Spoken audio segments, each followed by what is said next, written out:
Hello everyone and welcome back to Law Statistics. Today's presentation is based on fundamental freedoms provided under Article 19 of Indian Constitution.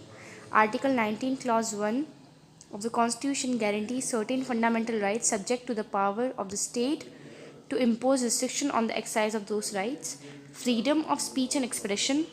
Expression is a matter of liberty and right.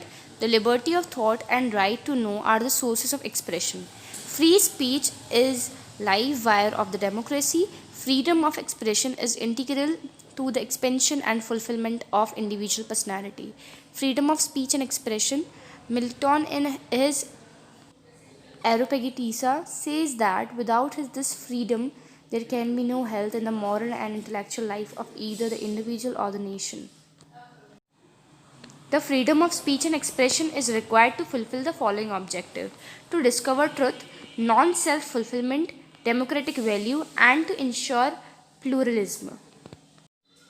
The people of India gave to themselves the Constitution of India with a view of make it sovereign, democratic, socialist, secular, and republic nation. In our democratic society, pride to place has been provided to freedom of speech and expression, which is the mother of all liberties. Article 19, Clause 1, Subclause A of the Indian Constitution guarantees to all citizens, including media, the right to freedom of speech and expression. Clause 2 of Article 19 at the same provides nothing in Subclause A shall affect the operation of any existing law or prevent the state from making any law in so far as such law imposes reasonable restrictions on the exercise of rights conferred by the said subclause in the interest of sovereignty and integrity of India, and so on. Freedom to assemble. The freedom to assemble is of special interest within the realm of constitutional law, since it is enabled and restricted by an intersection of the constitutional text and the criminal procedure code. In Kameshwar Prasad vs. State of Bihar, a rule that prohibited any form of demonstrations by government employees was examined.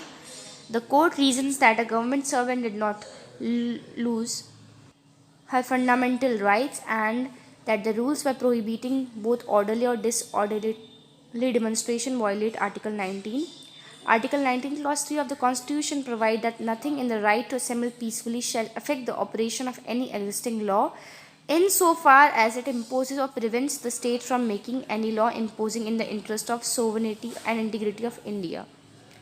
In OK Ghosh vs. Ax Joseph, the respondent, a government servant, was the Secretary of Civil Accounts Association, whereas a memo was served on the respondent intimating him that it was proposed to hold an inquiry against him for having deliberately contravened the provisions of Rule 4A of the Central Civil Services Rules Conduct 1955. The respondent filed a writ petition in the High Court of Bombay with a prayer that the writ of certiorari be issued to quash the charge sheet against him. Article 19, Clause 1, Subclause C of the Constitution of India guarantees all its citizens the right to form associations and union or cooperative societies.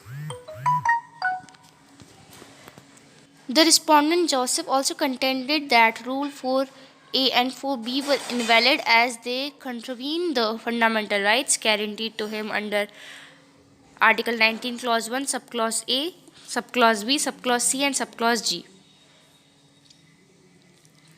Article 19, Clause 1, Subclause G of Constitution India provides right to practice any profession or to carry on any occupation, trade, or business to all citizens subject to Article 19.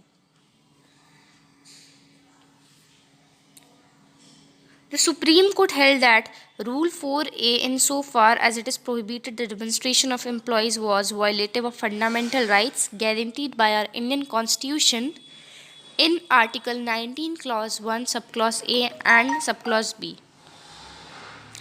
Article 19, Clause 1, Subclause G of the Constitution of India provides right to practice any profession or carry any occupation, trade, or business to all citizens subject to Article 19, Clause 1.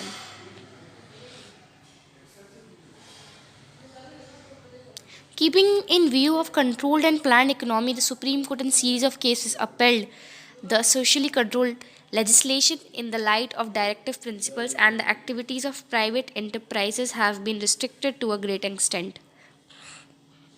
The right of association, like other individual freedom, is not unrestricted. Clause 4 of Article 19 empowers the state to impose reasonable restrictions on the right of freedom of association and union in the interest of public order or morality or sovereignty or integrity of India. According to Article 19, Clause 1, Subclause E, every citizen of India has the right to reside and settle in any part of the territory of India, even Article 19, Clause 1, Subclause D guarantees to all citizens of India the right to move freely throughout the territory of India. The right is, however, subjected to reasonable restriction mentioned in Clause 5, Sub 5 of Article 19.